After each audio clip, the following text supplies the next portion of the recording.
peristiwa tadi, dalam cerita tadi, bagaimana Tuhan Yesus memberi makan 5.000 orang laki-laki. Peristiwa yang kedua adalah kita temukan apa yang sudah kita punya. Temukan dulu apa yang kita sudah punya.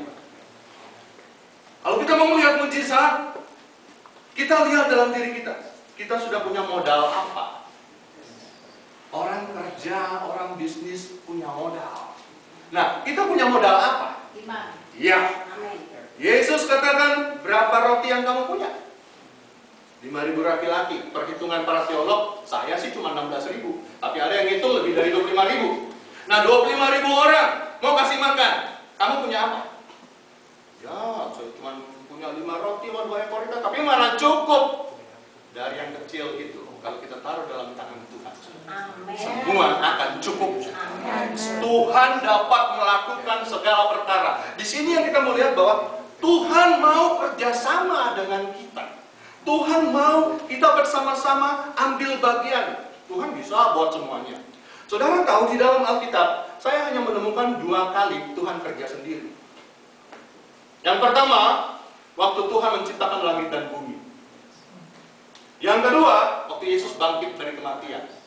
Nah, lebih dari itu, semua mujizat yang Yesus kerjakan bersama-sama dengan orang percaya. Amin. Tuhan selalu tanya, kamu punya apa? Di sini Tuhan tanya, mau kasih makan? Baik, tapi kamu sudah punya apa? Ada berapa banyak roti yang kamu punya sekarang? Tuhan tanya, berapa yang kita punya, saudara? Jadi kita temukan apa yang kita sudah punya sekarang. Kita lihat dalam diri kita, sekarang kita punya apa? Tuhan mau lihat apa yang ada di dalam tangan kita. Amin, saudara. Amin. Kita mau melihat mujizat, Tuhan mau lihat apa yang ada di dalam tangan kita. Saya kasih contoh. Waktu Daud lawan Goliat, Daud punya 5 ban dan ketapel. Tuhan bisa aja. Ayo Daud lawan Goliat tangan kosong. Bisa. Tetapi itu bukan gayanya Tuhan. Ya. Tetapi Tuhan bilang, Daud melawan Goliat, pakai yang apa ada di dalam dirinya Daud. Daud nggak biasa pakai pedang, saudara. Daud biasanya pakai ketapel, batu. Tetapi Goliat raksasa besar itu roboh di tangan Daud, saudara. Amin. Walaupun dengan batu sekalipun, walaupun anak remaja kemerah-merahan sekalipun, tetapi di dalam tangan Tuhan semua dapat terjadi. Saudara tahu waktu Musa bertemu dengan Tuhan, Tuhan tanya, apa yang ada di dalam tanganmu? Musa bilang, saya nggak punya. Ya ada ya cuma tongkat kayu jelek ini. Tuhan bilang lempar, berubah jadi ular. Musa melompat, ambil lagi dari ekornya. Dia ambil lagi. Musa masih kurang percaya. Tuhan bilang, masukin tangan kamu ke dalam jubah. Cabut. Sakit kusta. Masukin lagi. Cabut lagi, sembuh. Artinya Tuhan bisa pakai kita dan Musa dengan tongkat maupun tidak dengan tongkat. Amin, saudara. Tuhan bisa lakukan semua. Jadi sekarang apa yang ada pada kita? Ya. Iman kita pakai untuk melayani pekerjaan Tuhan. Itu adalah modal paling utama untuk melihat mujizat Allah. Modal paling utama untuk melihat mujizat Allah. Nah, saudara-saudara yang kekasih dalam Tuhan, ada banyak kali orang merindukan mujizat Tuhan. Saya katakan bahwa mujizat itu di dalam tangan Tuhan itu nggak usah diragukan. Amin. Karena Yesus Kristus adalah sumber dari mujizat. Nah, pengalaman mujizat di dalam kehidupan kita ini yang seringkali berbeda. Oh, dia mengalami mujizat, yang itu enggak. Nah, sekarang pertanyaannya, apakah kita sudah siap untuk mengalami peristiwa-peristiwa itu? Nah, Tuhan tanya kepada murid-murid, apa yang ada di dalam tanganmu? Tuhan mau satu kerjasama. Nah, kita nggak punya apa-apa, tetapi kita punya iman, kepercayaan kita yang kita serahkan kepada Tuhan, yang kita percayakan Tuhan sepenuhnya, maka Tuhan bisa kerja di atas iman kita. Maka terjadi mujizat. Amin, saudara. Yang ketiga, saudara-saudara, prinsip yang ketiga, kita memberikan kepada Tuhan apa yang kita sudah punya. Kita memberikan kepada Tuhan apa yang kita sudah punya. Saudara, itu 5 ketul roti dan 2 ekor ikan itu nggak akan berubah apa-apa selama masih dipegang dikit terus sama murid-murid, saudara. Ya tetap 5 itu juga. Ya. Ikannya tetap 2 ekor itu juga. Tetapi waktu itu mereka memberikan kepada Tuhan.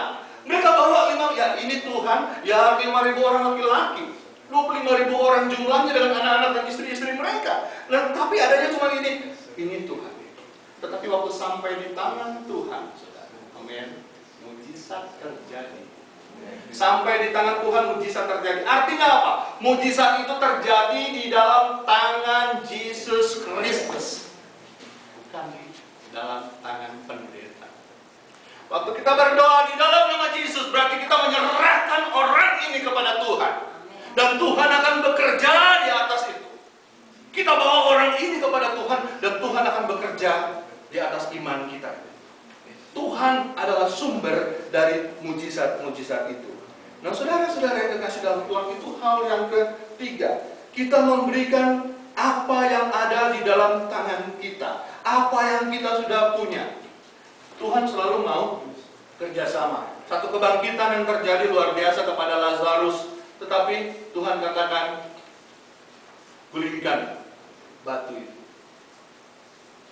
Tuhan mau ada kerjasama. Begitu Lazarus keluar, buka talinya. Dan dia pakai kain kafan, saudara. Jadi talinya masih ngikat di kaki. Buka. Nah, begitu dibuka, dilepaskan, maka Lazarus kedapatan hidup. Tetapi ada orang yang menggulingkan batu, ada orang yang membuka ikatan di talinya. Nah, saudara, ikatan talinya, saudara lihat bahwa di sini Tuhan mau satu kerjasama. Mujizat itu dapat terjadi apabila kita punya kerjasama dengan Tuhan. Tuhan juga mau pakai hidup kita untuk mengalami peristiwa-peristiwa mujizat itu. Amin, saudara. Amin. Perlu kita bertanya, Tuhan saat ini apa yang harus saya berikan kepadamu? Yang keempat, prinsip yang keempat, kita mengharapkan Tuhan memperbanyak apa yang kita persembahkan. Kita mengharapkan Tuhan lipat gandakan apa yang kita persembahkan. Di dalam pasal 6 ayat 12, dan setelah mereka kenyang, ia berkata kepada murid-muridnya, kumpulkanlah potongan-potongan yang lebih, supaya tidak ada yang terbuang. Ayat 13, maka mereka pun mengumpulkannya dan mengisi 12 bakul penuh dengan potongan-potongan dari kelima roti jelai yang lebih setelah orang makan. Saya membaca 2 Korintus 9 ayat 6. 2 Korintus 9 ayat 6.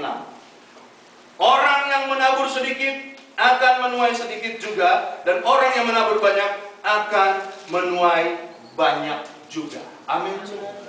Saudara tahu berapa banyak murid Yesus Kristus? 12.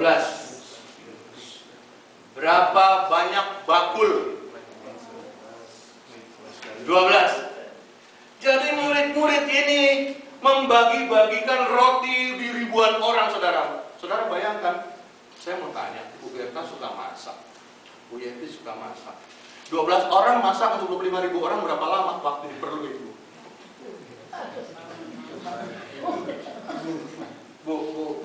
Bu Isa. 25.000 orang diladenin 12 orang. Itu udah termasuk belasak, belanja, bagi. Ya. Saudara-saudara, mustahil. Tetapi di sini mereka makan sekenyang-kenyangnya dan sisa 12 bakul. Orang yang melayani itu 12 orang, satu orang satu bakul. Haleluya. Tuhan memberikan upah kepada mereka yang melayani pekerjaan Tuhan. Amin.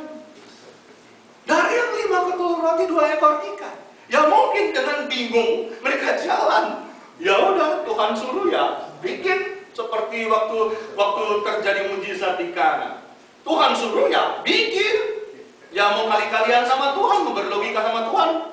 Kalau mau lihat mujizat nggak pakai logika. Tuhan suruh ya bikin. Tetapi itu nggak habis-habis ya. Dia jalan ke sini nggak habis-habis. Dia tanya situ,